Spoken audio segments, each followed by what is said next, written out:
ST SC এরা যারা ধর্মান্তরিত হচ্ছে, বিবেকানন্দের ভাষায় বলতে গেলে বিবেকানন্দ বলেছিল যে একজন হিন্দু যখন ধর্মান্তরিত হয় তখন একজন হিন্দুর সংখ্যা কমে যায় তা নয়, একজন হিন্দু শত্রু বাড়ে।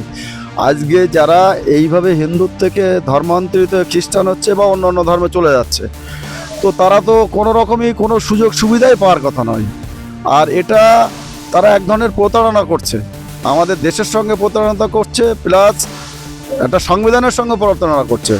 তাই অবিলম্বে এদেরকে সম্পূর্ণ সুযোগ সুবিধা থেকে এদেরকে বঞ্চিত করা উচিত।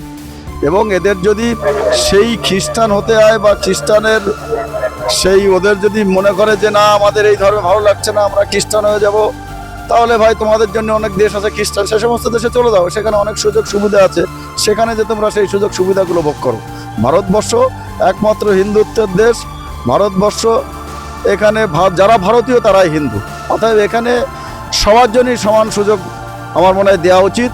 এই জন্যে এই সুযোগ সুবিধাগুলো যারা নিতে চায় তাদেরকে অবিলম্বে তাদের বিরুদ্ধে মানে আইনতভাবে কঠোর ব্যবস্থা নেওয়া উচিত। অবিলম্বে তাদের বিরুদ্ধে আমরা এই সমস্ত সম্পর্কে যত দ্রুত সম্ভব আমরা এদের বিরুদ্ধে কোর্ট কাছারি বা যেখানে যেতে হয় প্রয়োজনে আমরা সেখানে যাব এবং এদের এই সমস্ত সুযোগ সুবিধাগুলো অবিলম্বে আমরা বন্ধ করার জন্য সব রকম ব্যবস্থা আমাদের করব আমরা।